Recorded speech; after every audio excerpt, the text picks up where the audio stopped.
ನನಗೆ ಆ ಹುಡುಗಿ ಡೀಟೇಲ್ಸ್ ಬೇಕು ಕಾರ್ತಿಕ್ ಅಂತ ಅಷ್ಟಲ್ಲೇ ICUನಲ್ಲಿ ಕಣ್ ತೆರೆದವನ ಪಕ್ಕದಲ್ಲಿ ಕಣ್ಣು ಬಿಕ್ಕುತ್ತಾ ಕಾಯ್ತಿದ್ದ ತನ್ನ ಫ್ರೆಂಡ್ ಹತ್ರ ಹೇಳ್ದ, ಯಾವ ಹುಡುಗಿ ಕ್ರಿಶ್? ನನ್ನ ಹಾಸ್ಪಿಟಲ್ಗೆ ಸೇರಿಸಿದ ಹುಡುಗಿ. ಏನು, ನಿನ್ನ ಹಾಸ್ಪಿಟಲ್ಗೆ ಒಬ್ಬ ಹುಡುಗಿ ಸೇರಿಸಿದಾಳಾ ಅಂತ ಕಾರ್ತಿಕ್ ಆಶ್ಚರ್ಯದಿಂದ ಕೇಳ್ದ. ಹ್ಞೂ ಅಂದ ಕ್ರಿಶ್. ರಿಸೆಪ್ಷನಿಂದ ಕಾಲ್ ಬಂತು ಅಂತ ನಾವು ಬರೋಷ್ಟರಲ್ಲೇ ಅಲ್ಲಿ ಯಾರೂ ಇರಲಿಲ್ಲ ಅಂತಂದ ಕಾರ್ತಿಕ್. ಇನ್ನೊಂದು ಗಂಟೆಯಲ್ಲಿ ನನಗೆ ಆ ಹುಡುಗಿ ಡೀಟೇಲ್ಸ್ ಪೂರ್ತಿ ಬೇಕು, ಜಾಗ್ರತೆ ಅಂದ ಕ್ರಿಶ್ ಅಷ್ಟೊಂದು ನೀರಸದಲ್ಲೂ ಗಂಭೀರವಾಗಿ. ಕಣ್ಣು ಹಿಡಿತೀನಿ ಕ್ರಿಶ್, ನಿನ್ನ ರೆಸ್ಟ್ ತಗೋ, ವಾರ ಆದಮೇಲೆ ಇವಾಗ ತಾನೇ ಕಣ್ಬಿಟ್ಟಿದ್ಯಾ ಅಂದ ಕಾರ್ತಿಕ್. ಹೇಳಿದನ ಮಾಡು ಕಾರ್ತಿಕ್ ಅಂತ ಹೇಳ್ತಾ ಇರುವಾಗಲೇ ಕ್ರಿಶ್ ಕಣ್ಣುಗಳು ಮತ್ತೆ ಮುಚ್ಕೊಂಡ್ವು. ಓ ಗಾಡ್ ಕ್ರಿಶ್ ಕ್ರಿಶ್ ಅಂತ ಕೂಗಿ ತನ್ನ ಹೆಂಡತಿ ಸ್ಮಿತಾ ಹತ್ರ ಮೆಡಿಸಿನ್ ಎಫೆಕ್ಟ್ಗೆ ಮಲಗಿದಾನಷ್ಟೇ, ನೀನು ಟೆನ್ಷನ್ ಮಾಡ್ಕೋಬೇಡ ಅಂತಂದ ಕಾರ್ತಿಕ್. ಯಾರ ಹುಡುಗಿ ಅಂತ ಸ್ಮಿತಾ ಕೇಳಿದ್ಲು. ಏನೋ ಗೊತ್ತಿಲ್ಲ, ಫಸ್ಟ್ ಕಂಡುಹಿಡಿಯಬೇಕು, ಇಲ್ಲ ಅಂದರೆ ನೆಕ್ಸ್ಟ್ ಅವನಿಗೆ ಪ್ರಜ್ಞೆ ಬಂದ ತಕ್ಷಣ ನಮ್ಮನ್ನು ಸಾಯಿಸ್ಬಿಡ್ತಾನೆ ಅಂದ ಕಾರ್ತಿಕ್ ಟೆನ್ಷನಿಂದಲೇ. ಅವನ ಹತ್ರ ನಾನು ಇರ್ತೀನಿ, ನೀನು ಹೊರಡು. ಹಾಗೆ ಆ ಆಕ್ಸಿಡೆಂಟ್ ಮಾಡಿಸ್ದವನ ಕತೆ ಏನಾಯಿತು ಅಂತ ಸ್ಮಿತಾ ಕೇಳಿದ್ಲು. ಅವನು ಆಲ್ರೆಡಿ ಫ್ಯಾಕ್ಟರಿ ಗೋಡನಲ್ಲಿದ್ದಾನೆ, ನೀನು ಇದ್ರಲ್ಲಿ ತಲೆ ಹಾಕಬೇಡ, ಕೃಷ್ಣ ನೋಡ್ಕೊ ಅಂತ ಹೇಳಿ ಕಾರ್ತಿಕ್ ಹೊರಟು ಹೋದ.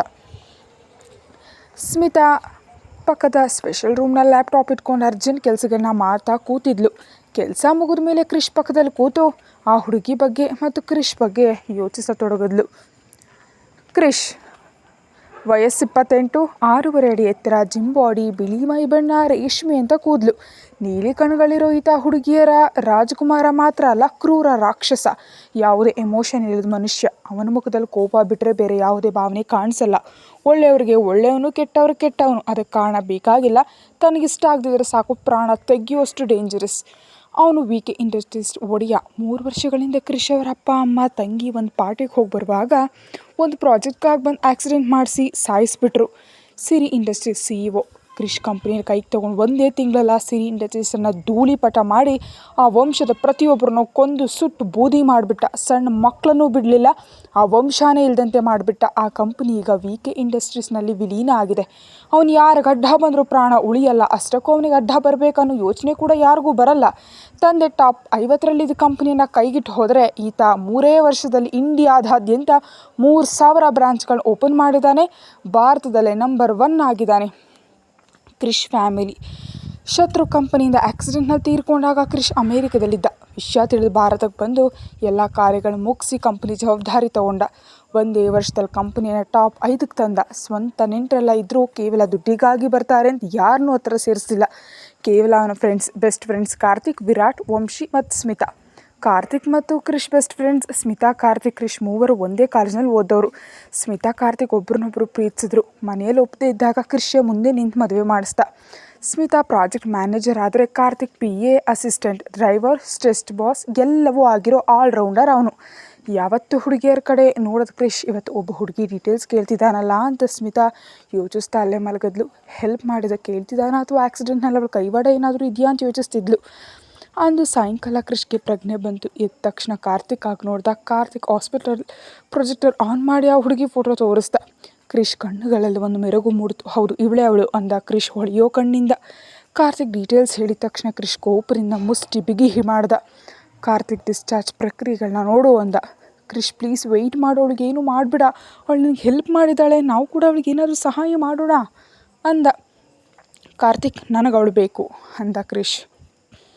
ಏನೋ ಅಂದ ಕಾರ್ತಿಕ್ ಶಾಕಾಗಿ. ಈ ಕ್ಷಣದಿಂದಲೇ ಅವಳು ನನಗೆ ಬೇಕು. ಇಷ್ಟು ವರ್ಷಗಳಲ್ಲಿ ಮೊದಲ ಬಾರಿ ಕ್ರಿಶ್ ಹುಡುಗಿ ಬಗ್ಗೆ ಮಾತಾಡಿದ್ದಕ್ಕೆ ಕಾರ್ತಿಕ್ಗೆ ಆಶ್ಚರ್ಯ ಆಯಿತು. ಯಾಕೆ ಅಂತ ಕೇಳ್ದ. ನನ್ನ ಮಕ್ಕಳಿಗೆ ತಾಯಿ ಅವಳೇ ಅಂದ ಕ್ರಿಶ್. ವಾಟ್ ಅಂತ ಕಾರ್ತಿಕ್ ಮತ್ತು ಸ್ಮಿತಾ ಇಬ್ಬರು ಒಟ್ಟಿಗೆ ಕೂಗಿದ್ರು. ಹೌದು ಅಂದ ಕ್ರಿಶ್. ನೀನು ಅಂದ್ಕೊಂಡ ಹಾಗೆ ಅಲ್ಲ ಕ್ರಿಶ್, ಸ್ವಲ್ಪ ತಾಳು, ಏನಾದರೂ ಮಾಡೋಣ ಅಂದ ಕಾರ್ತಿಕ್. ಈ ಕ್ಷಣದಿಂದ ಅವಳು ತಗೊಳ್ಳೋ ಉಸಿರು ಕೂಡ ನನ್ನ ಅನುಮತಿ ಇಲ್ಲದೆ ಇರಬಾರ್ದು ಅಂದ ಕ್ರಿಶ್. ನಾನು ನೋಡ್ಕೋತೀನಿ, ಅವಳು ನನ್ನ ತಂಗಿ ಥರ, ಆದರೆ ಈಗ ನಿನಗೆ ರೆಸ್ಟ್ ಬೇಕು ಅಂದ ಕಾರ್ತಿಕ್. ನಾನು ಪರ್ಫೆಕ್ಟ್ ಆಗಿದ್ದೀನಿ, ನಾಳೆಯಿಂದ ಆಫೀಸ್ಗೆ ಹೋಗಬೇಕು, ಅರೇಂಜ್ ಮಾಡು. ಕ್ರಿಶ್ ನಿನಗೆ ವಿಶ್ರಾಂತಿ ಬೇಕು, ತುಂಬ ಬ್ಲಡ್ ಲಾಸ್ ಆಗಿದೆ. ಸ್ಪಂದನ ನಿನಗೆ ಬ್ಲಡ್ ಕೊಟ್ಟಿದ್ದಾಳೆ, ಕನಿಷ್ಠ 10 ದಿನ ರೆಸ್ಟ್ ತೊಗೋಬೇಕು ಅಂದ್ಲು ಸ್ಮಿತಾ. ಅಗತ್ಯ ಇಲ್ಲ, ಎಲ್ಲ ರೆಡಿ ಮಾಡಿ ಅಂದ ಕ್ರಿಶ್ ನೇರವಾಗೇನೆ. ಆಕ್ಸಿಡೆಂಟ್ ಮಾಡಿದೋ ಡೀಟೇಲ್ಸ್ ಅಂತ ಕ್ರಿಶ್ ಕೇಳ್ದ. ನಿನಗೆ ಆಕ್ಸಿಡೆಂಟ್ ಮಾಡಿದವರು ನಮ್ಮ ಗೋಡೌನಲ್ಲಿದ್ದಾರೆ, ಫಸ್ಟ್ ಅಲ್ಲಿಗೆ ಹೋಗಿ ಆಮೇಲೆ ಮನೆಗೆ ಹೋಗೋಣ. ಪ್ರಾಜೆಕ್ಟ್ ಒಪ್ಸೋ ಜಾಗದಲ್ಲಾದರೆ ಡೌಟ್ ಬರಲ್ಲ ಅಂತ ನಿನಗೆ ಪ್ರಜ್ಞೆ ತಪ್ಪೋ ಇಂಜೆಕ್ಷನ್ ಕೊಟ್ಟಿದ್ದಾರೆ ಅಂದ ಕಾರ್ತಿಕ್. ನಾನು ಎಚ್ಚರವಾಗಿದ್ದರೆ ನನ್ನನ್ನು ಏನೂ ಮಾಡೋಕ್ಕಾಗಲ್ಲ ಅಂತವ್ರಿಗೆ ಗೊತ್ತು ತಾನೇ ಅಂದ ಕ್ರಿಶ್ ಮುಷ್ಟಿ ಬಿಗಿ ಮಾಡ್ತಾ. ನಾಳೆವರೆಗೂ ಟೈಮ್ ಇಲ್ಲ, ನೀನು ಚೆನ್ನಾಗಿದ್ರೆ ತಾನೇ ನಿನ್ನ ಸ್ಪಂದನ ಚೆನ್ನಾಗಿರೋದು, ಅಟ್ಲೀಸ್ಟ್ ಇವತ್ತೊಂದಿನ ಇರು ಅಂತ ಕಾರ್ತಿಕ್ ವಿನಂತಿಸ್ದ. ಸರಿ ಅಂತ ಕ್ರಿಶ್ ಮತ್ತೆ ಮಲಕ್ಕೊಂಡ. ಸ್ಮಿತಾ ನಗ್ತಾ, ಇದು ಪ್ರಪಂಚದ 8ನೇ ಅದ್ಭುತ ಅಲ್ವಾ ಅಂದ್ಲು ಕಾರ್ತಿಕ್ ಹತ್ರ. ಇವನನ್ನು ಕಂಟ್ರೋಲ್ ಮಾಡೋ ಹುಡುಗಿ ಸಿಕ್ಬಿಟ್ಲು, ಅವನ ಆವೇಶ ತಗ್ಸೋದು ಬರೀ ಸ್ಪಂದನ ಮಾತ್ರ ಅಂದ ಕಾರ್ತಿಕ್. ಸ್ಪಂದನ ಹೆಸರು ತುಂಬ ಚೆನ್ನಾಗಿದೆ ಅಲ್ವಾ ಅಂದ್ಲು ಸ್ಮಿತಾ. ಅವಳನ್ನ ನೋಡಿದ್ಯಾ ತಾನೇ, ಇವನು ಮನ್ಮಥ ಆದರೆ ನನ್ನ ತಂಗಿ ಅಪ್ಸರೆ ಥರ ಇದ್ದಾಳೆ ಅಂದ ಕಾರ್ತಿಕ್. ಓಹೋ, ತಂಗಿ ಅಂತ ಫಿಕ್ಸ್ ಆದ್ಯಾ ಅಂದ್ಲು ಸ್ಮಿತಾ. ನೀನು ಕೂಡ ಫಿಕ್ಸ್ ಆಗು, ಅವಳೇ ನಿನ್ನ ಅತ್ತಿಗೆ ಅಂದ ಕಾರ್ತಿಕ್. ಅವಳ ಬಗ್ಗೆ ಏನೂ ತಿಳಿದೆ ಇವನು ಹೆಂಗೆ ಫಿಕ್ಸ್ ಆದ, ಹೋಗಿ ಕೇಳು ಹೇಳ್ತಾನೆ ಅಂದ ಕಾರ್ತಿಕ್. ಅಷ್ಟೊಂದು ರಿಸ್ಕ್ ಯಾಕೆ ಕಾರ್ತಿಕ್, ಅವಳೇ ನನ್ನ ಅತ್ತಿಗೆ ಅಂದ್ಲು ಸ್ಮಿತಾ ಕೂಡ. ಕಾರ್ತಿಕ್ ಅಂತ ಕ್ರಿಶ್ ಕರ್ದ.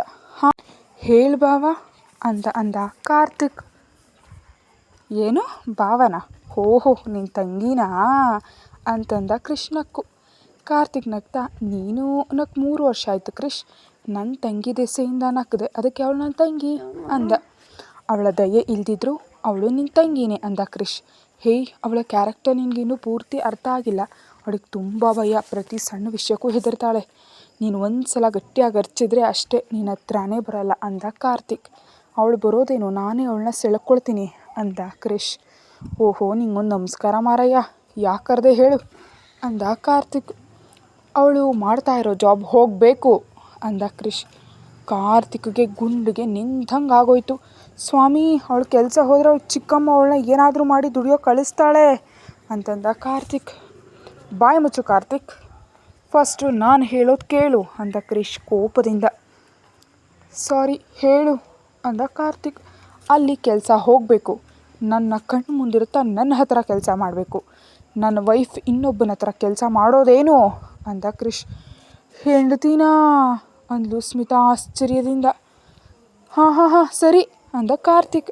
ನಾನು ಆಫೀಸಿಗೆ ಬರೋ ಅಷ್ಟರಲ್ಲಿ ಅವಳು ನನ್ನ ಮುಂದೆ ಇರಬೇಕು ಅಂತ ಆರ್ಡರ್ ಮಾಡ್ದ ಕ್ರಿಶ್. ಸರಿ ಸ್ವಾಮಿ, ಸರಿ ಮಾಡ್ತೀನಿ, ನೀನು ಸ್ವಲ್ಪ ಕೂಲಾಗಿರಪ್ಪ ಅಂದ ಕಾರ್ತಿಕ್. ಕ್ರಿಶ್ ಸ್ಪಂದನ ಫೋಟೋ ನೋಡ್ತಾ ಕೂತಿದ್ದ.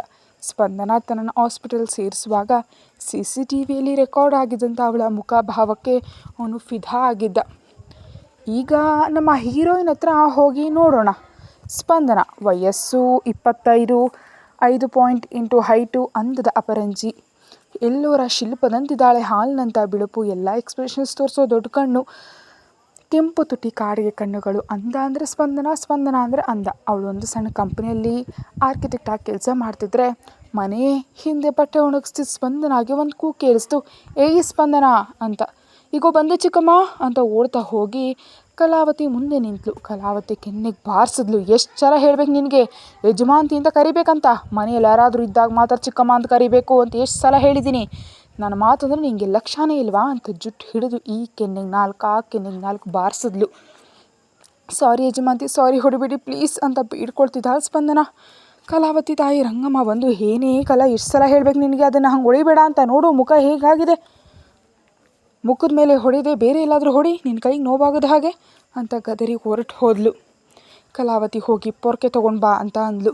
ಸ್ಪಂದನ ತಂದು ಕೊಟ್ಟು ನಿಂತಲು. ಕೈ ನೋವಾಗೋವರೆಗೂ ಹೊಡೆದು ಕಲಾವತಿ ಮಗಳು ಜೀವಗ್ನ ಬಟ್ಟೆ ಯಾಕೆ ಐರನ್ ಮಾಡಿಲ್ಲ ಅಂತ ಕೇಳಿದ್ಲು. ಮಾಡಿದ್ದೀನಿ ಯಜಮಾಂತಿ, ಬೆಡ್ ಮೇಲೆ ಇಟ್ಟಿದ್ದೀನಿ ಅಂದ್ಲು ಸ್ಪಂದನ ಅಳ್ತಾ. ಅಷ್ಟರಲ್ಲಿ ಜೀವಗ್ನ ಬಂದು, ಮಮ್ಮಿ ಈ ಬಟ್ಟೆ ಹಾಕ್ಕೊಂಡು ಹಿಂಗೆ ಪಬ್ಗೆ ಹೋಗ್ಲಿ, ನನ್ನ ಫ್ರೆಂಡ್ಸ್ ರೇಗಿಸ್ತಾರೆ, ಯಾವಾಗಲೂ ಹಾಕ್ತೀನಿ ಅಂತ, ಹೊಸದು ಬೇಕು ಅಂದ್ಲು. ಇವತ್ತಿಗೆ ಹಾಕೋ ಮಗಳೇ, ಮುಂದಿನ ತಿಂಗಳು ತೊಗೊಳ್ಳೋಣ ಅಂದ್ಲು ಕಲಾವತಿ. ಯಾವಾಗಲೂ ಇಷ್ಟೇ ಅಂತ ಬೈಕೊಳ್ತಾ ಹೊರಟು ಹೋದ್ಲು ಜೀವಗ್ನ. ಕಲಾವತಿ ಮತ್ತೆ ಸ್ಪಂದನಕ್ಕೆ ತಾಳ್ಮೆ ಇರೋವರೆಗೂ ಹೊಡೆದು, ಅವಳಿಗೆ ಬಟ್ಟೆ ತರಬೇಕು, ನೀನೇನು ಮಾಡ್ತೀಯೋ ಗೊತ್ತಿಲ್ಲ, ಮುಂದಿನ ತಿಂಗಳು ಅವಳಿಗೆ ಬಟ್ಟೆ ತರೋಕೆ 50,000 ಬೇಕು ಅಂದ್ಲು. ಅದು ಹೆಂಗೆ ಸಾಧ್ಯ ಯಜಮಾಂತಿ, ನಂಗೆ ಬರೋ ಸ್ಯಾಲ್ರಿ ಪೂರ್ತಿ ನಿಮಗೆ ಕೊಡ್ತಾಯಿದ್ದೀನಿ, ಎಕ್ಸ್ಟ್ರಾ ಅಂದರೆ ಹೆಂಗೆ, ಯಾರ ಹತ್ರ ಆದರೂ ಸಾಲ ಮಾಡಿದ್ರು ಮುಂದಿನ ತಿಂಗಳು ತೀರಿಸ್ಬೇಕಲ್ಲ ಅಂದ್ಲು ಸ್ಪಂದನ. ರಂಗಮ್ಮ ಬಂದು ಅಯ್ಯೋಯ್ಯಯ್ಯೋ ಎಷ್ಟು ಮಾತಾಡ್ತಾಳೆ ನೋಡು, ಪೂರ್ತಿ ನಮಗೆ ಕೊಡ್ತಿದ್ದಾಳಂತೆ ನೋಡೇ ಕಲಾ, ಇದು ಎಷ್ಟು ದೊಡ್ಡ ಮಾತು ಅಂದ್ಲು. ಅಂದರೆ ಏನರ್ಥ? ನಾವು ಇವಳು ಮುಖದ ನೀರು ಕುಡಿತಾ ಇದ್ದೀವ, ನಾನು ಇನ್ನೊಂದು ಕ್ಷಣ ಈ ಮನೆಯಲ್ಲಿರಲ್ಲ, ಇವಾಗಲೇ ಹೊರಟು ಹೋಗ್ತೀನಿ ಅಂತ ಕಲಾವತಿ ನಾಟಕ ಶುರು ಮಾಡಿದ್ಲು. ಅಮ್ಮ ನೀನಿರು ಅಂತ ಜೀವಗ್ನ ಸಮಾಧಾನ ಮಾಡಿ, ಏನೇ ನಾಲ್ಗೆ ಉದ್ದ ಆಗಿದೆಯಾ, ನೀನು ಕಷ್ಟ ಆದರೆ ಮತ್ತೆ ನಾಟ್ಯ ಪ್ರದರ್ಶನ ಕೊಡು, ಇಲ್ಲಾಂದರೆ ನಾನು ಹೇಳಿದ ಕೆಲಸ ಮಾಡು ಅಂದ್ಲು ಸ್ಪಂದನ ನನ್ನ ಮೇಲಿಂದ ಕೆಳಗಿನವರೆಗೆ ನೋಡ್ತಾ. ನಾನು ಪ್ರಾಣ ಹೋದರೂ ನಾನು ಆ ಕೆಲಸ ಮಾಡಲ್ಲ ಅಂದ್ಲು. ಹಾಗಾದರೆ ಬಾಯಿಲಿ ಅಂತ ಕಿಚನ್ಗೆ ಕರ್ಕೊಂಡು ಹೋಗಿ ಸೌಟನ್ನು ಚೆನ್ನಾಗಿ ಕಾಯಿಸಿ ಅವಳ ಕೈಗೆ ಬರೆ ಎಳೆದು ರಂಗಮ್ಮನ ಕಾಲು ಹಿಡಿದು ಕ್ಷಮೆ ಕೇಳಿಸಿದ್ಲು. ನೀನು ದರಿದ್ರ ಮುಖ ಇಟ್ಕೊಂಡಿಲ್ಲ, ಸಾಯ್ದೆ ಹೋಗು, ಹೋಗಿ ಕೆಲಸ ಮುಗಿಸು, ನನ್ನ ಮಗಳು ಇನ್ನೂ ತಿಂದಿಲ್ಲ, ಅವಳಿಗೆ ಹಸಿವು ತಡೆಯೋಕ್ಕಾಗಲ್ಲ ಅಂತ ಮತ್ತೆ ಹೊಡೆಸಿದ್ಲು. ಸ್ಪಂದನಾಗಿದ್ದೆಲ್ಲ ದಿನ ಇರೋದೆ. ಮುಖ ತೊಳ್ಕೊಂಡು ಬಂದು ಫಸ್ಟ್ ಕಿಚನ್ಗೆ ಹೋಗಿ ದೋಸೆ ಮಾಡಿ ಚಟ್ನಿ ಹಾಕ್ಕೊಟ್ರೆ ಅವಳಿಗೆ. ಜೀವಗ್ ನಚ್ಚಿ ಯಾವಾಗಲೂ ದೋಸೆ ಇಡ್ಲಿ ಅಂತ ಉಗೀತಾ ತಿಂದ್ಲು. ಸ್ಪಂದನ ಎಲ್ಲ ಕೆಲಸ ಮುಗಿಸಿ ಎಲ್ಲರೂ ತಿಂದ ಮೇಲೆ ಉಳಿದಿದ್ದಂತ ತಿಂದು ಹೋಗಿ ಮಲ್ಕೊಂಡ್ಳು. ಸ್ಪಂದನ ತಾಯಿ ಸರಸ್ವತಿ ಅವಳು ಹುಟ್ಟಿದ ತಕ್ಷಣ ತೀರ್ಕೊಂಡಿದ್ಲು. ತಂದೆ ಗೋಪಾಲ್ ಇವಳಿಂದಲೇ ಹೆಂಡತಿ ಸತ್ಲಂತ ಸ್ಪಂದನ ಅಂದರೆ ಕೋಪ. ಗೋಪಾಲ್ ತಾಯಿ ಹಾಗೂ ಸರಸ್ವತಿ ತಂದೆ ತಾಯಿ ಸ್ಪಂದನನ ಬಿಡಲಾರದೆ ಅವರೇ ಸಾಕು ಸಲಹದ್ರು. ಸ್ಪಂದನಾಗೆ 10 ವರ್ಷ ಇದ್ದಾಗ ಗೋಪಾಲ್ ತಾಯಿ ಆಸ್ತಿ ಪೂರ್ತಿ ಸ್ಪಂದನ ಹೆಸ್ರಿಗೆ ಬರೋದು ತೀರ್ಕೊಂಡ್ಬಿಟ್ರು. ಗೋಪಾಲ್ ಸರಸ್ವತಿ ತೀರ್ಕೊಂಡು 1 ವರ್ಷಕ್ಕೆ ಕಲಾವತಿನ ಮದುವೆ ಆಗಿದ್ದ. ಅವಳು ಬ್ರಹ್ಮ ರಾಕ್ಷಸಿ. ಇವರಿಗೆ ಒಂದು ಮಗಳು ಜೀವಗ್ನ. ಬಂದವಳೆ ತನ್ನ ತಾಯಿ ರಂಗಮ್ಮನ್ನ ಕರ್ಕೊಂಡು ಬಂದ್ಬಿಟ್ಲು. ಇಡೀ ಮನೆಯನ್ನು ಹೇಗೆ ಹಾಳು ಮಾಡಬೇಕಂತ ಅವಳ ಹತ್ರ ಕಲಿಬೇಕು. ರಂಗಮ್ಮನ ಗಂಡ ಅವಳ ಕಾಟ ತಡೀಲಾರ್ದೆ ನೇಣು ಹಾಕೊಂಡು ಸತ್ತಿದ್ದ. Gopal bank manager, upper middle class family. Gopal ಯಾವಾಗಲೂ ಸ್ಪಂದನನ ಲೆಕ್ಕಿಸ್ತಿರ್ಲಿಲ್ಲ. ಸ್ಪಂದನ ಕಷ್ಟಪಟ್ಟು ಓದಿ ಆರ್ಕಿಟೆಕ್ಟ್ ಆಗಿದ್ಲು. ಅದೆಲ್ಲ ಸ್ಕಾಲರ್ಶಿಪ್ನಲ್ಲಿ ಓದಿದ್ದು. ಈಗ ಒಂದು ಸಣ್ಣ ಕಂಪ್ನಿಯಲ್ಲಿ ಜಾಬ್ ಮಾಡ್ತಿದ್ದಾಳೆ. ಪೂರ್ತಿ ಸ್ಯಾಲ್ರಿಯನ್ನು ಮನೆಗೆ ಕೊಡಬೇಕು. ಸ್ಪಂದನ ಸ್ಯಾಲ್ರಿಯಿಂದ ಜೀವಗ್ನ ಪಬ್ ಟ್ರಿಪ್ ಅಂತ ಮಜಾ ಮಾಡ್ತಿರ್ತಾಳೆ. ಜೀವಗ್ನಾಗ ಸ್ಪಂದನ ತನಗಿಂತ ಅಂದವಾಗಿದ್ದಾಳೆ ಅಂತ ಅಸೂಯೆ. ತನಗೆ ಇಷ್ಟ ಬಂದವನ ಜೊತೆ ತಿರುಗಾಡ್ತಿರ್ತಾಳೆ. ದುಡ್ಡು ಅಂದರೆ ಹುಚ್ಚು, ದುಡ್ಡಿಗಾಗಿ ಏನು ಬೇಕಾದರೂ ಮಾಡ್ತಾಳೆ. ಸ್ಪಂದನ ಗೋಪಾಲ್ ಮುಂದೆ ಹೋಗ್ತಿರ್ಲಿಲ್ಲ. ಹೋದ್ರೆ ಅಷ್ಟೇ ನಾಯಿಗೆ ಹೊಡೆದಾಗ ಹೊಡಿತಿದ್ದ, ರಕ್ತ ಬರೋ ಹಾಗೆ ಮಾಡ್ತಿದ್ದ. ಅದಕ್ಕೆ ಅವಳಿಗೆ ಭಯ. ಸ್ಪಂದನ ಬೆಳಿಗ್ಗೆ 4 ಗಂಟೆಗೆ ಎದ್ದು ರೆಡಿಯಾಗಿ ಪೂಜೆ ಮುಗಿಸಿ ಟಿಫಿನ್ ಲಂಚ್ ಎಲ್ಲ ಮಾಡಿ ಆಫೀಸ್ಗೆ ಹೊರಟ್ಲು. ಬಾಕ್ಸ್ ತೊಗೊಂಡು ಹೋಗೋದು, ಆಫೀಸ್ನಲ್ಲಿ ಟಿಫಿನ್ ತಿನ್ನೋದು ಮಾಡಬಾರ್ದು. ಮನೆಯಲ್ಲಿ ಎಲ್ಲರೂ ತಿಂದಮೇಲೆ ಉಳಿದಿದ್ದನ್ನು ತಿನ್ನಬೇಕು. ಅದು ಒಂದು ಹೊತ್ತು ಮಾತ್ರ. ಇದ್ದರೆ ತಿನ್ನಬೇಕು, ಇಲ್ದಿದ್ರೆ ಇಲ್ಲ. ಆಫೀಸ್ಗೆ ನಡ್ಕೊಂಡೇ ಹೋಗ್ತಿದ್ಲು. ಬಸ್ಗೂ ದುಡ್ಡು ಕೊಡ್ತಿರ್ಲಿಲ್ಲ. ಆಫೀಸ್ಗೆ ಹೋದ ಸ್ಪಂದನಳನ್ನು ಕೊಲಿಗೊಬ್ಬ ಬಂದು ಮ್ಯಾನೇಜರ್ ಕರಿತಾ ಇದ್ದಾರೆ ಅಂತ ಹೇಳ್ದ. ಮ್ಯಾನೇಜರ್ ಹತ್ರ ಹೋದ ಸ್ಪಂದನಾಗೆ ಪಿಂಕ್ ಲೆಟರ್ ಕೊಟ್ಟರು. ಅದನ್ನು ನೋಡಿ ಗಡ ನಡೋಗಿ ಹೋದ್ಲು. ಏನಾಯಿತು ಅಂತ ಅರ್ಥ ಆಗಲಿಲ್ಲ. ಮ್ಯಾನೇಜರ್ ಸಾರಿ ಸ್ಪಂದನ, ತುಂಬ ಜನರನ್ನ ರಿಮೂವ್ ಮಾಡ್ತಿದ್ದೀವಿ, ಕಂಪ್ನಿ ನಷ್ಟದಲ್ಲಿದೆ ಅಂದ. ಅದೇನು ಸರ್, ನಮ್ಮ ಕಂಪ್ನಿ ನಷ್ಟದಲ್ಲಿರೋದು? ಈಗ ತಾನೇ ನಾವು 3 ಪ್ರಾಜೆಕ್ಟ್ ಮಾಡ್ತಿದ್ದೀವಲ್ಲ ಅಂತ ಕೇಳಿದ್ಲು. ಸ್ಪಂದನ ಪರಿಸ್ಥಿತಿ ಗೊತ್ತಿದ್ದರಿಂದ ಮ್ಯಾನೇಜರ್ ಹೇಳಿದರೆ ಅರ್ಥ ಆಗಲ್ವಾ, ತೆಗೆದು ಹಾಕಿದ್ದೀವಿ ಹೋಗು ಅಂತ ಗಟ್ಟಿಯಾಗಿ ಅರ್ಚಿದ್ರು. ಆ ಅರ್ಚಾಟಕ್ಕೆ ಹೆದರಿ ನಡಕ್ತಾ ಹೊರಗೆ ಬಂದು ತನ್ನ ಹ್ಯಾಂಡ್ ಬ್ಯಾಗ್ ತೊಗೊಂಡು ಆಫೀಸ್ನಿಂದ ಹೊರಟೋದ್ಲು. ಹೊರಗೆ ಬಂದು ಸ್ಪಂದನ ತನ್ನ ಬೆಸ್ಟ್ ಫ್ರೆಂಡ್ ಪವಿತ್ರ ಕಾಲ್ ಮಾಡಿ ವಿಷಯ ಹೇಳಿದ್ಲು. ನಾನು ಬರ್ತಾ ಇದ್ದೀನಿ, ನೀನು ಕೃಷ್ಣನ ದೇವಸ್ಥಾನಕ್ಕೆ ಬಾ ಅಂದ್ಲು. ಸ್ಪಂದನ ನಡ್ಕೊಂಡು ಹೋಗಿ ದೇವಸ್ಥಾನದ ಹತ್ರ ಕೂತು ಅಳೋದಕ್ಕೆ ಆರಂಭಿಸಿದ್ಲು. ಸ್ಪಂದನ ಆಫೀಸ್ನಿಂದ ಹೊರಗೆ ಬಂದಾಗಿಂದ ಕ್ರಿಶ್ ಮನುಷ್ಯರು ಅವಳನ್ನ ಫಾಲೋ ಮಾಡ್ತಾಯಿದ್ರು. ಸ್ಪಂದನ ಅಳ್ತಿದ್ದಾಳೆ ಅಂತ ಗೊತ್ತಿದ್ರು ಕ್ರಿಶ್ ಪರವಾಗಿಲ್ಲ, ಅವಳನ್ನ ನನ್ನ ಹತ್ರಕ್ಕೆ ಬರುವಂತೆ ಮಾಡಬೇಕಷ್ಟೆ ಅಂತ ಸೈಲೆಂಟ್ ಆಗಿದ್ದ. ಸ್ಪಂದನ ಟೆಂಪಲ್ಗೆ ಹೋಗಿ ದರ್ಶನ ಮುಗಿಸಿ ಒಂದು ಮರದ ಕೆಳಗೆ ಕೂತು ಅಳ್ತಿದ್ಲು. ಪವಿತ್ರ ಬಂದ ತಕ್ಷಣ ಅವಳನ್ನ ಗಟ್ಟಿಯಾಗಿ ಅಪ್ಕೊಂಡು ಹತ್ಲು. ಟೆನ್ಷನ್ ಮಾಡ್ಕೋಬೇಡ ಸ್ಪಂದನ, ಏನಾದರೂ ಮಾಡೋಣ ಅಂತ ಇಷ್ಟೇ ಸಮಾಧಾನ ಮಾಡಿದ್ರು ಅವಳು ಕೇಳಲಿಲ್ಲ. ಈ ಕೆಲಸ ಹೋಯ್ತಂತ ಗೊತ್ತಾದರೆ ನಮ್ಮ ಚಿಕ್ಕಮ್ಮ ಆ ಶೇಕ್ ನನ್ನ ಮಾರಿಬಿಡ್ತಾಳೆ, ಅದಕ್ಕಿಂತ ಸಾಯೋದೇ ಮೇಲಂತ ಹೆದರ್ತಾ ಹೇಳಿದ್ಲು. ಸ್ಮಿತಾ ಅಲ್ಲೇ ಇದು ಇದೆಲ್ಲ ಕೇಳ್ತಿದ್ಲು. ಕಾಲ್ನಲ್ಲಿ ಕೃಷಾ ಕೂಡ ಇದ್ದ. ಸ್ಮಿತಾ ಹೋಗಿ ಹಾಯ್ ಅಂದ್ಲು. ಪವಿತ್ರ ಹಲೋ ಅಂದ್ಲು. ಆದರೆ ಸ್ಪಂದನ ಸೈಲೆಂಟಾಗಿ ಕೂತಿದ್ಲು. ಸ್ಮಿತಾ ಪವಿತ್ರ ಜೊತೆ ಮಾತಾಡಿ ತಾನು VK ಇಂಡಸ್ಟ್ರಿನಲ್ಲಿ ವರ್ಕ್ ಮಾಡ್ತಿರೋದಾಗ ಹೇಳಿ ರೆಫರ್ ಮಾಡ್ತೀನಿ ಅಂದ್ಲು. ಪವಿತ್ರ ಸ್ಮಿತಾಳನ್ನು ನೋಡಿ ನಿಮ್ಗೇನು ಲಾಭ ಅಂತ ಕೇಳಿದ್ಲು. ನನಗೇನು ಲಾಭ ಇಲ್ಲ, ನಾನು ರೆಫರ್ ಮಾಡಿದ್ರೆ ನನಗೆ 25,000 ರೆಫರಲ್ ಬೋನಸ್ ಸಿಗುತ್ತಷ್ಟೇ ಅಂದ್ಲು. ಸ್ಪಂದನ ಸೈಲೆಂಟ್ ಆಗಿದ್ಲು. ಸ್ಪಂದನ ನೋಡಿ ಏನಾಯಿತು ಅಂತ ಕೇಳಿದ್ಲು. ಪವಿತ್ರ ಅವಳ ಚಿಕ್ಕಮ್ಮನ ಮೇಲಿನ ಕೋಪದಿಂದ ವಿಷಯನೆಲ್ಲ ಹೇಳಿಬಿಟ್ಲು. ನಾನು ಹೆಲ್ಪ್ ಮಾಡ್ತೀನಿ, ಕೃಷ್ಣನ ಮೇಲೆ ಪ್ರಾಮಿಸ್ ಅಂದ್ಲು ಸ್ಮಿತಾ. ಸ್ಮಿತಾ ಕಣ್ಣುಗಳು ನೋಡಿದ್ಲು. ಯಾವುದೇ ತಪ್ಪ ಆಲೋಚನೆ ಕಾಣಿಸ್ಲಿಲ್ಲ. ಸರಿ ಅಂದ್ಲು. ಇನ್ನೇನು ನಿಜಕ್ಕೂ ಕೃಷ್ಣ ಅಂದರೆ ಹುಚ್ಚಲ್ವಾ, ಬರ್ತೀನಿ ಅಂತ ಟಕ್ ಅಂತಿದ್ಲು. ಪವಿತ್ರ ಸ್ಪಂದನ ನೋಡಿ ಇದೊಂದು ಕೃಷ್ಣನ ಹೆಸರು ಕೇಳಿದ್ರೆ ಏನು ಬೇಕಾದರೂ ಮಾಡುತ್ತೆ ಅಂದ್ಲು. ಸ್ಮಿತಾ ನಗ್ತಾ ಸರಿ ಡೀಟೇಲ್ಸ್ ಕೊಡಿ ಅಂದ್ಲು. ಪವಿತ್ರ ನಂಬರ್ ತೊಗೊಂಡು ಸ್ಪಂದನ ರೆಸ್ಯೂಮನ್ನು ಸ್ಮಿತಾಗೆ ಸೆಂಡ್ ಮಾಡಿದ್ಲು. ತಕ್ಷಣ ಅದನ್ನು ಸ್ಮಿತಾ ಕ್ರಿಷ್ಗೆ ಮತ್ತು HR ಸೆಂಡ್ ಮಾಡಿದ್ಲು. ಸ್ಪಂದನ ನಾನು ಟೆಂಪಲ್ಗೆ ಬಂದು ಆಫೀಸ್ಗೆ ಹೋಗ್ತಿದ್ದೀನಿ, ನನ್ನ ಜೊತೆ ಬರ್ತೀಯಾ ಅಂತ ಪವಿತ್ರ ಕೇಳಿದ್ಲು. ಪವಿತ್ರ ಸ್ಮಿತಾ ನೋಡಿ ಅಷ್ಟೊಂದು ದೊಡ್ಡ ಕಂಪ್ನಿಯಲ್ಲಿ ವರ್ಕ್ ಮಾಡ್ತಿದ್ರೆ ID ಕಾರ್ಡ್ ಕೂಡ ಇದೆಯಲ್ಲ ಹೋಗು ಅಂದ್ಲು. ಹ್ಞೂ ಅಂದ್ಲು ಸ್ಪಂದನ. ಪವಿತ್ರ ಸ್ಪಂದನಾಗೆ 500 ರೂಪಾಯಿ ಕೊಟ್ಲು. ಬೇಡ ಅಂದ್ಲು ಸ್ಪಂದನ. ಏನು ಅವಶ್ಯಕತೆ ಬರುತ್ತೋ ತಗೋ, ನನ್ನ ಹತ್ರ ಇದೆ ಅಂದ್ಲು. ಸರಿ ಅಂತ ತೊಗೊಂಡು ಸ್ಮಿತಾ ಜೊತೆ ಕಾರ್ನಲ್ಲಿ ಹೊರಟ್ಲು. ಕಾರ್ನಲ್ಲಿ ಹೋಗುವಾಗ ಸ್ಮಿತಾ ಆ ಥರ ಕೆಲಸ ಎಷ್ಟು ದಿನದಲ್ಲಿ ಕನ್ಫರ್ಮ್ ಆಗುತ್ತೆ, ಜಾಯ್ನಿಂಗ್ ಡೇಟ್ ಯಾವಾಗಿರುತ್ತೆ ಅಂತ ಮೆಲ್ಲನೆ ಕೇಳಿದ್ಲು. ಯಾಕಷ್ಟೊಂದು ಗಡಿಬಿಡಿ ಅಂದ್ಲು. ಸ್ಪಂದನ ಸೈಲೆಂಟಾಗಿ ನೋಡಿದ್ಲು. ಮನಸ್ಸಿನಲ್ಲಿ ಮಾತ್ರ ಕೆಲಸ ಸಿಗೋಕ್ಕೆ ಟೈಮ್ ತೊಗೊಳುತ್ತೆ. ಇವಾಗ ಮನೆಗೆ ಹೋದ್ರೆ ಚಿಕ್ಕಮ್ಮ ಯಾಕೆ ಬೇಗ ಬಂದೆ ಅಂತ ಕೇಳ್ತಾರೆ, ವಿಷಯ ಹೇಳಬೇಕು. ಕೆಲಸ ಹೋದ ವಿಷಯ ಗೊತ್ತಾದ್ರೆ ಹೊಡಿತಾಳೆ. ಏಟುಗಳು ನನಗೆ ಅಭ್ಯಾಸವೇ. ಆದರೆ ಕೆಲಸ ಸಿಗೋವರೆಗೂ ರಾತ್ರಿ ಎಲ್ಲ ಹೊರಗಿರಬೇಕಾಗತ್ತೆ. ರಾತ್ರಿ ಊಟ ಸಿಗಲ್ಲ. ನಾನು ತಿನ್ನೋದು ಒಂದು ಹೊತ್ತೆ, ಅದು ಇಲ್ಲ ಅಂದರೆ ಹೆಂಗೆ ಜಾಬ್ ಸರ್ಚ್ ಮಾಡೋದು ಅಂತ ಅಂದ್ಕೊಂಡು ಬರ್ತಿದ್ದ ಅಳುವನ್ನು ಕಂಟ್ರೋಲ್ ಮಾಡಿಕೊಂಡ್ಳು.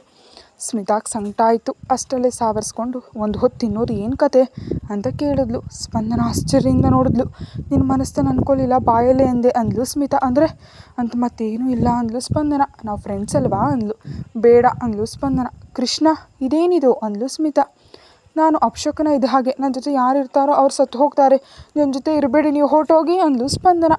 ಅದೇನು ಹಂಗಂತೀಯಾ ಅಂದ್ಲು ಸ್ಮಿತಾ. ನಾನು ಹುಟ್ಟಿದ ತಕ್ಷಣ ನಮ್ಮ ಅಮ್ಮ ತೀರ್ಕೊಂಡ್ರು. ಆಮೇಲೆ ನನಗೆ 10 ವರ್ಷ ಇದ್ದಾಗ ನಮ್ಮ ಅಜ್ಜಿ ನನ್ನ ಜೊತೆ ಇದ್ದಿದ್ದಕ್ಕೆ ತೀರ್ಕೊಂಡ್ಬಿಟ್ರು ಅಂದ್ಲು ಮತ್ತೆ. ಹಾಗಾದರೆ ನಿಮ್ಮ ಚಿಕ್ಕಮ್ಮ ಯಾಕೆ ಸಾಯಲಿಲ್ಲ ಅಂತ ಕೇಳಿದ್ಲು ಸ್ಮಿತಾ. ನಮ್ಮ ಚಿಕ್ಕಮ್ಮ ನನ್ನಿಂದ ದೂರ ಇರ್ತಾಳೆ ಅಂದ್ಲು ಸ್ಪಂದನ. ಸ್ಮಿತಾ ನಗ್ತಾ, ಓದಿದೆಯಾ ಅಲ್ವಾ, ಇಂಥ ಮೂಢನಂಬಿಕೆಗಳನ್ನ ನಂಬ್ತೀಯಾ ಅಂದ್ಲು. ಸ್ಪಂದನ ಸೈಲೆಂಟ್ ಆಗಿದ್ಲು. ಸರಿ, ಇವಾಗ ನಿಂಗೆ ಜಾಬ್ ಬೇಕಷ್ಟೇ ತಾನೇ ಅಂದ್ಲು. ಅಷ್ಟು ದೊಡ್ಡ ಕಂಪ್ನಿ ನನ್ನ ಕೆಲಸ ಸಿಗುತ್ತಾ ಅಂತ ಕೇಳಿದ್ಲು ಸ್ಪಂದನ ಮತ್ತೆ.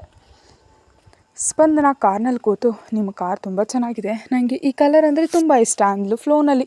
ಥ್ಯಾಂಕ್ಸ್, ನಿನಗೆ ಜಾಬ್ ಸಿಕ್ಕಿದ್ರೆ ನೀನು ಇಂಥ ಕಾರ್ಗಳಲ್ಲಿ ಬೇಕಾದಷ್ಟು ತೊಗೋಬಹುದು ಅಂದ್ಲು ಸ್ಮಿತಾ. ತಗೊಂಡ್ರು ವೇಸ್ಟ್ ಅಂದ್ಲು ಸ್ಪಂದನ. ಯಾಕೆ ಅಂದ್ಲು ಸ್ಮಿತಾ. ನನಗೆ ಡ್ರೈವಿಂಗ್ ಬರಲ್ಲ ಅಂತ ನಕ್ಕಿದ್ಲು ಸ್ಪಂದನ. ನಾನು ಕಲಿಸ್ತೀನಿ ಅಂದ್ಲು. ಸ್ಪಂದನ ಸೈಲೆಂಟಾಗಿ ನೋಡಿದ್ಲು. ಇದೆಲ್ಲವನ್ನು ಕಾಲ್ನಲ್ಲಿ ನಮ್ಮ ಕೃಷ್ ಕೇಳ್ತಿದ್ದ. ಸ್ಮಿತಾ ಸ್ಪಂದನಾಗೆ ಜ್ಯೂಸ್ ಕೊಟ್ಟು ಕುಡಿ ಅಂದ್ಲು. ಸ್ಪಂದನ ಬೇಡ ಅಂದರು. ಇಷ್ಟೇ ಬಲವಂತ ಮಾಡೋದು ತೊಗೊಳ್ಳಿಲ್ಲ. ಕೃಷ್ಣ ಅಂದ್ಲು ಸ್ಮಿತಾ. ನಮ್ಮ ಚಿಕ್ಕಮ್ಮ ಸ್ಯಾಲ್ರಿ ಮೆಸೇಜ್ ನೋಡ್ತಾಳೆ, ನಿಮಗೆ ಋಣ ಇರಿಸ್ತೀನಿ ಅಂದ್ಲು ಸ್ಪಂದನ. ಸ್ಮಿತಾ ಕಾಲ್ನಲ್ಲಿದ್ದ ಕೃಷಿ ಏನೋ ಹೇಳ್ದ. ಸ್ಮಿತಾ ನಗ್ತಾ, ನಿಮ್ಮ ಚಿಕ್ಕಮ್ಮನಿಗೆ ಕೊಡೋ ಅಗತ್ಯ ಇಲ್ಲ, ನಮಗೆ ಎಕ್ಸ್ಟ್ರಾ ವರ್ಕ್ ಮಾಡಿದ್ರೆ ಎಕ್ಸ್ಟ್ರಾ ಪೇ ಇರುತ್ತೆ, ಸ್ಯಾಲ್ರಿ ಅಕೌಂಟಿಗೆ ಬಂದರೆ ಎಕ್ಸ್ಟ್ರಾ ಅಮೌಂಟ್ ಕ್ಯಾಶ್ ಕೊಡ್ತಾರೆ, ಅದನ್ನು ನೀನು ಯೂಸ್ ಮಾಡ್ಕೋಬಹುದು, ನಿಮ್ಮ ಚಿಕ್ಕಮ್ಮನಿಗೆ ತಿಳಿದ ಹಾಗೆ ಅಂದ್ಲು. ಸ್ಪಂದನ ಸೈಲೆಂಟಾಗಿ ನೋಡಿದ್ಲು. ಇಲ್ಲಾಂದರೆ ಒಂದು ಕೆಲಸ ಮಾಡು, ನೀನು ಕ್ಯಾಶ್ ತೊಗೊಳ್ದೆ ನಿಮ್ಮ ಮ್ಯಾನೇಜರ್ ಹತ್ರ ಇಡು, ನಮ್ಮ ಆಫೀಸ್ನಲ್ಲಿ ಕ್ಯಾಂಟೀನ್ ಇದೆ, ಅಲ್ಲಿ ನಾವು ಪಾರ್ಟಿ ಮಾಡ್ಕೋಬಹುದು ಅಂದ್ಲು ಸ್ಮಿತಾ. ಸ್ಪಂದನ ಹುಷಾರಾಗಿ, ಏನು ಕ್ಯಾಂಟೀನ್ ಇದೆಯಾ ಅಂತ ಕೇಳಿದ್ಲು. ಹೌದು, ಅಷ್ಟು ದೊಡ್ಡ ಆಫೀಸ್ನಲ್ಲಿ ಕ್ಯಾಂಟೀನ್ ಇಲ್ಲದಿದ್ರೆ ಹೆಂಗೆ ಅಂದ್ಲು. ಹಾಗಾದರೆ ಐಸ್ ಕ್ರೀಮ್ಸ್ ಇರುತ್ತಾ ಅಂತ ಕೇಳಿದ್ಲು ಸ್ಪಂದನ. ಇರುತ್ತೆ ಅಂದ್ಲು. ಮತ್ತು ಪಿಜ್ಜಾ ಬರ್ಗರ್ ಅಂದ್ಲು. ಎಲ್ಲ ಇರುತ್ತೆ ಅಂದ್ಲು ಸ್ಮಿತಾ. ಸ್ಪಂದನ ಸಂಭ್ರಮ ಪಟ್ಬಿಟ್ಲು. ನೀನು ವಾಟ್ಸಪ್ನಲ್ಲಿ ಯಾವಾಗ ಏನು ಬೇಕೋ ಆವಾಗ ಮೆಸೇಜ್ ಮಾಡು, 30 ನಿಮಿಷದಲ್ಲಿ ಬರುತ್ತೆ ಅಂದ್ಲು ಸ್ಮಿತಾ. ಸ್ಪಂದನ ಸೈಲೆಂಟಾಗಿ ನೋಡಿದ್ಲು. ಕಾಲ್ನಲ್ಲಿದ್ದ ಕೃಷ್ಗೆ ಕೋಪದಿಂದ ಮುಷ್ಟಿ ಬಿಗಿ ಆಯಿತು. ಸರಿ, ಇವಾಗ ಕುಡಿ ಅಂತ ಜ್ಯೂಸ್ ಕೊಟ್ಲು. ತಗೊಳ್ಳುವಾಗ ಸ್ಪಂದನ ಕೈ ನೋಡಿ ಸಡನ್ ಬ್ರೇಕ್ ಹಾಕಿದ್ಲು. ಏನಾಯಿತು ಅಂತ ಸುತ್ತಲೂ ನೋಡಿದ್ಲು ಸ್ಪಂದನ. ನೀನು ಅಂಗೈಗೆ ಏನಿದು, ಏನಾಯಿತು ಅಂತ ಕೇಳಿದ್ಲು ಸ್ಮಿತಾ. ಏನಿಲ್ಲ, ಅಡುಗೆ ಮಾಡುವಾಗ ಸುಟ್ಬಿಡ್ತು ಅಂದ್ಲು. ನಮ್ಮ ಮನೇಲಿ ಅಡುಗೆ ನಾನು ಕೂಡ ಮಾಡ್ತೀನಿ, ನನಗೆ ಗೊತ್ತು ಅಂದ್ಲು ಸ್ಮಿತಾ. ಸ್ಪಂದನ ನಡೆದಿದ್ದು ಹೇಳಿದ್ಲು. ನಿಜವಾಗ್ಲೂ ಯಾಕಿದೆಯಾ ಮನೇಲಿ ಅಂತ ಕೇಳಿದ್ಲು ಸ್ಮಿತಾ. ನಮ್ಮ ಅಮ್ಮಮ್ಮ ನನ್ನ ಮದುವೆ ಆಗೋವರೆಗೂ ನಮ್ಮ ಅಪ್ಪನ ಹತ್ರ ಇರಬೇಕಂತ ಹೇಳಿದ್ದಾರೆ ಅಂದ್ಲು ಸ್ಪಂದನ.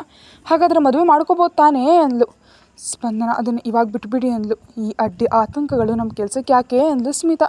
ಅಯ್ಯೋ ಕೃಷ್ಣ ಅಂದ್ಕೊಂಡ್ಲು ಸ್ಪಂದನ. ಸ್ಪಂದನನ್ನು ಓರಿಯಾಗಿ ನೋಡ್ತಾ, ಯಾರನ್ನು ಲವ್ ಮಾಡಲಿಲ್ವಾ ಅಂತ ಕೇಳಿದ್ಲು. ವಿರಕ್ತಿಯಿಂದ ನಕ್ಕದ್ಲು ಸ್ಪಂದನ. ಸರಿ ನಡಿ, ಹಾಸ್ಪಿಟಲ್ಗೆ ಹೋಗೋಣ ಅಂದ್ಲು. ಬೇಡ, ಮುಂಚೆ ನಾವು ಇಂಟರ್ವ್ಯೂಗೆ ಹೋಗೋಣ, ಜಾಬ್ ಬಂದಮೇಲೆ ಏನಾದರೂ ಮಾಡ್ಕೊಳ್ಳೋಣ ಅಂದ್ಲು ಸ್ಪಂದನ. ಸರಿ, ಆಫೀಸ್ನಲ್ಲಿ ಫಸ್ಟ್ ಡೇ ಇರುತ್ತೆ, ಅಲ್ಲಿ ಆಯಿಂಟ್ಮೆಂಟ್ ಹಚ್ಕೊಳ್ಳೋಣ ಅಂತ ಫಾಸ್ಟಾಗಿ ಡ್ರೈವ್ ಮಾಡಿ ಆಫೀಸ್ಗೆ ಹೋದ್ಲು. ಸ್ಪಂದನ ಆಫೀಸ್ಗೆ ಎಂಟರ್ ಆದಾಗಿಂದ CCTVಯಲ್ಲಿ ನೋಡ್ತಾನೆ ಇದ್ದ ಕ್ರಿಶ್. ಫಸ್ಟ್ ಸ್ಪಂದನಾಗ ಆಯಿಂಟ್ಮೆಂಟ್ ಹಚ್ಚಿ ಕಟ್ಟಿದ್ಲು ಸ್ಮಿತಾ. ಆಮೇಲೆ ಇಂಟರ್ವ್ಯೂಗಾಗಿ CV ಕೊಟ್ಟರು. ಅದ ತಕ್ಷಣ HR ಕ್ರಿಷ್ಗೆ ಸೆಂಡ್ ಮಾಡಿದ್ಲು. ಗುಡ್ ಅಂದ್ಕೊಂಡ ಕ್ರಿಶ್. HR ಇಂಟರ್ವ್ಯೂ ಇಲ್ಲದೆ ಬರೀ ಫಾರ್ಮಾಲಿಟಿ ಕ್ವಶನ್ ಕೇಳಿ ಯು ಆರ್ ಸೆಲೆಕ್ಟೆಡ್ ಅಂತ ಹೇಳಿ 9, 10, 11 ಅಂತ 3 ಶಿಫ್ಟ್ ಟೈಮಿಂಗ್ಸ್ ಹೇಳಿ ಯಾವ ಟೈಮ್ ಬೇಕಂತ ಹೇಳಿದರು. ಸ್ಪಂದನ 10 ಅಂತ ಅಂದ್ಲು. ಸ್ಮಿತಾ 9ಕ್ಕೆ ಬಂದರೆ ಬೇಗ ಹೋಗ್ಬೋದು ತಾನೇ ಅಂದ್ಲು. ಮನೆಯಲ್ಲಿ ಕೆಲಸ ಮುಗಿಸ್ಕೊಂಡು ಬರೋಕ್ಕೆ ಟೈಮ್ ಬೇಕು, ಬಸ್ ಲೇಟ್ ಆದರೆ ಕಷ್ಟ ಅಂದ್ಲು ಸ್ಪಂದನ. ಇದೆಲ್ಲವನ್ನು ಕ್ರಿಶ್ ಕೇಳ್ದ.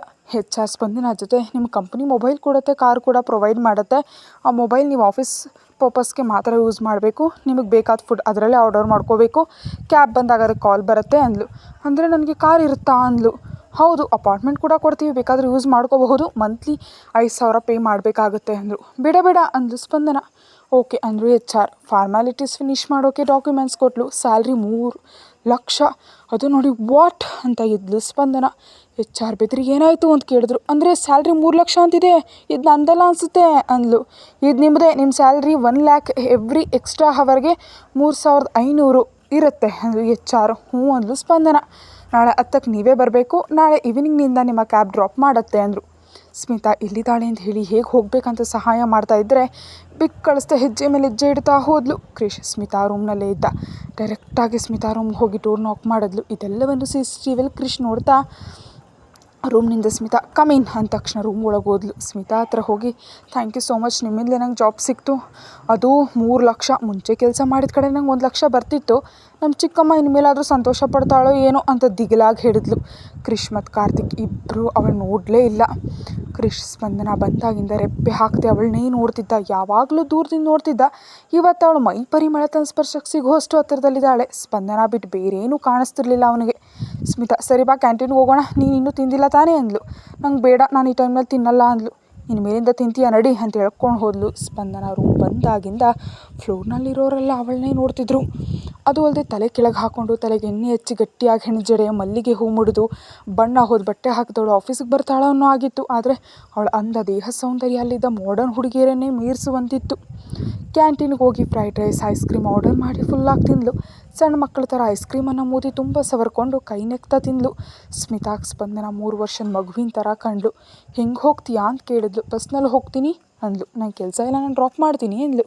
ಅಯ್ಯೋ ಕೃಷ್ಣ ಬೇಡ, ನೀವು ಮ್ಯಾನೇಜರ್ ಅಂದ್ಲು ಸ್ಪಂದನ.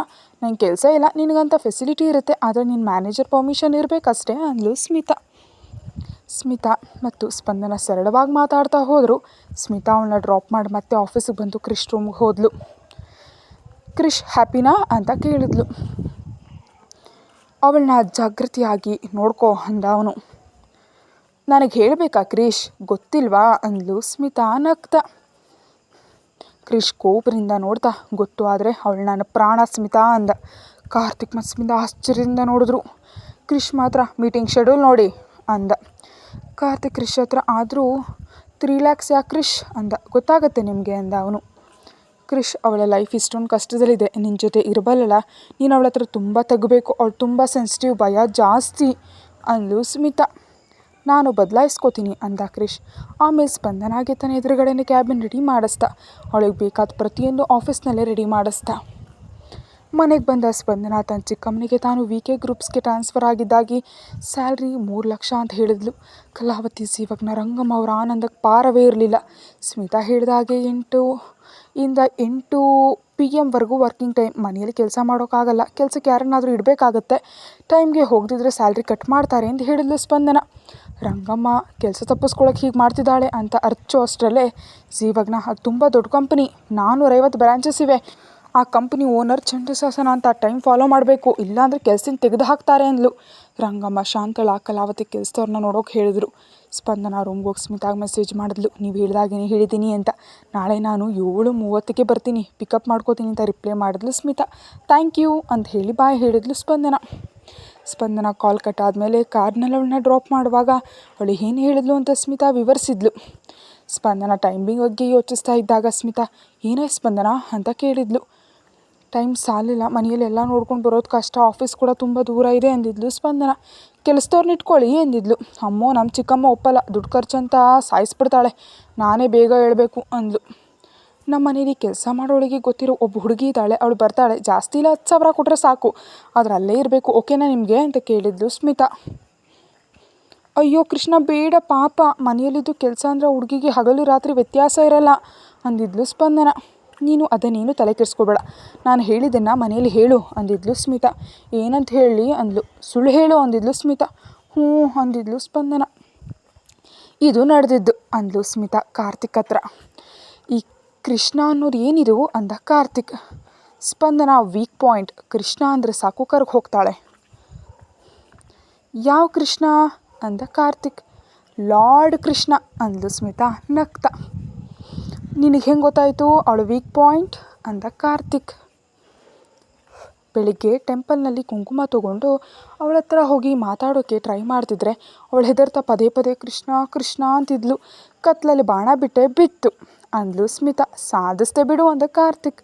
ಇದೆಲ್ಲವನ್ನು ಕೇಳ್ತಿದ್ರು, ಏನೂ ಮಾತಾಡದೆ ಸೈಲೆಂಟ್ ಆಗಿದ್ದ ಕ್ರಿಶ್. ಸ್ಮಿತಾ ಕೃಷ್ಣ ನೋಡಿ ಏನಾಯ್ತು ಕ್ರಿಶ್ ಅಂದ್ಲು. ಅವಳು 1 lakh ಕೊಟ್ಟರೆ ನಮ್ಮ ಚಿಕ್ಕಮ್ಮ ಸಂತೋಷಪಟ್ಟು ನನ್ನ ಬಿಟ್ಬಿಡ್ತಾರೆ ಅಂದ್ಲು. ಅದನ್ನು ಯೋಚಿಸ್ತಿದ್ದೀನಿ ಅಂದ ಕ್ರಿಶ್.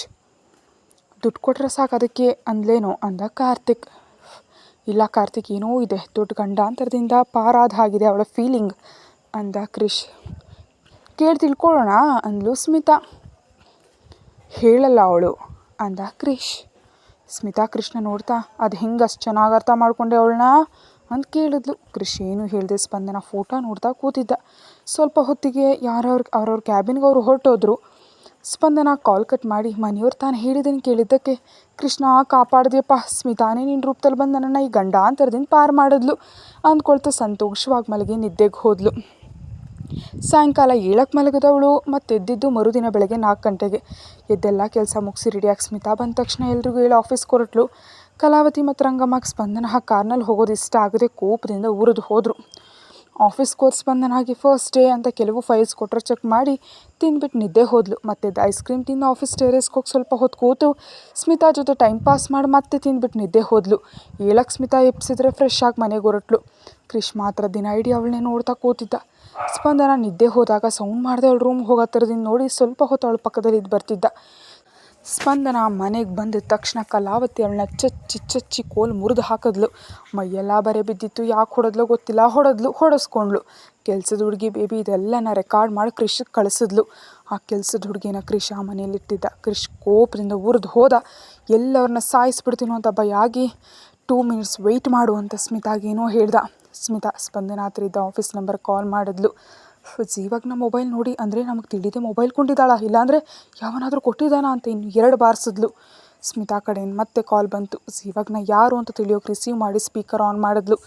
ಸ್ಮಿತಾ ಹಲೋ ಸ್ಪಂದನ, ನಿಮಗೆ ಆಲ್ರೆಡಿ ಆಫೀಸ್ ಮೊಬೈಲ್ ಕೊಡುವಾಗ ವಾರ್ನ್ ಮಾಡಿದೆ ಅಲ್ವಾ, 24 ಗಂಟೆ ಮೊಬೈಲ್ನಲ್ಲಿ ಅವೈಲೇಬಲ್ ಇರಬೇಕಂತ ಅಂತ ಗದರಿದ ಹಾಗೆ ಮಾತಾಡಿದ್ಲು. ಇವತ್ತು ನೀವು ಚೆಕ್ ಮಾಡಿದ ಫೈಲ್ನಲ್ಲಿ ಸಣ್ಣ ಮಾರ್ಪಾಡು ಮಾಡಬೇಕು, ಅರ್ಜೆಂಟಾಗಿ ಆಫೀಸಿಗೆ ಬರಬೇಕು. ಈ ಮಾಡಿಫಿಕೇಷನ್ ಇವತ್ತು ಸಬ್ಮಿಟ್ ಮಾಡಿದ್ರೆ ನಿಮ್ಗೆ 25,000 ಎಕ್ಸ್ಟ್ರಾ ಸಿಗುತ್ತೆ, ನಿಮ್ಮಿಷ್ಟ, ಓಕೆ ಆದರೆ ಮೆಸೇಜ್ ಮಾಡಿ ಕ್ಯಾಬ್ ಬರುತ್ತೆ ಅಂತ ಕಟ್ ಮಾಡಿದ್ಲು. ಇನ್ನೇನು ದುಡ್ಡು ಅಂದ ತಕ್ಷಣ ಕಲಾವತಿ ರೆಡಿ ಆಗು ಅಂತ ಹೇಳಿ 25,000 ತೊಗೊಂಡು ಮನೆಗೆ ಬಾ ಅಂದ್ಲು. ಇವಾಗನ ಬರ್ತಿದ್ದಾಳೆ, ಆದರೆ ಅಮೌಂಟ್ ಬರುವಾಗ ಕೊಡಬೇಕಂತ ಮೆಸೇಜ್ ಮಾಡಿದ್ಲು. ಓಕೆ ಅಂತ ರಿಪ್ಲೈ ಬಂತು. ಸ್ಪಂದನ ಎದ್ದು ಫ್ರೆಶ್ ಆಗಿ ಹೊರಗೆ ಬಂದ್ಲು. ಕ್ಯಾಬ್ ಬಂತು. ಸ್ಪಂದನ ಕ್ಯಾಬ್ ಹತ್ತಿದ ತಕ್ಷಣ ಅವಳಿಗೆ ಕ್ಲೋರೋಫಾರ್ಮ್ ಕೊಟ್ಟರು. ಅವಳು ಪ್ರಜ್ಞೆ ತಪ್ಪಿದ್ಲು. ಅದು ಕನ್ಫರ್ಮ್ ಆದಮೇಲೆ ಡ್ರೈವರ್ ಮತ್ತು ಕಾರ್ತಿಕ್ ಅವಳನ್ನ ಕ್ರಿಶ್ ಮನೆಗೆ ಕರ್ಕೊಂಡು ಹೋದರು. ಸ್ಪಂದನ ಏನನ್ನೂ ನೋಡಲಿಲ್ಲ. ಪಕ್ಕದಲ್ಲಿ ಕಾರ್ತಿಕ್ ಇದ್ದದ್ದು ಕೂಡ ತಿಳಿಲಿಲ್ಲ. ಕಾರ್ತಿಕ್ ಅವಳಿಗೆ ಪ್ರಜ್ಞೆ ಬರದ ಹಾಗೆ ನೋಡ್ಕೊಂಡ. ಕಾರ್ ಬಂದ ತಕ್ಷಣ ಕ್ರಿಶ್ ಹೊರಗೆ ಬಂದು ಸ್ಪಂದನ ಎತ್ಕೊಂಡು ತನ್ನ ರೂಮ್ಗೆ ಹೊಟ್ಟೋದ. ಕಾರ್ತಿಕ್ ಎಷ್ಟು ಹೇಳಿದ್ರು ಕೇಳಿದ್ರೆ ರೂಮ್ ಒಳಗೆ ಕರ್ಕೊಂಡು ಹೋಗಿ ಡೋರ್ ಲಾಕ್ ಮಾಡ್ಕೊಂಡ್ಬಿಟ್ಟ.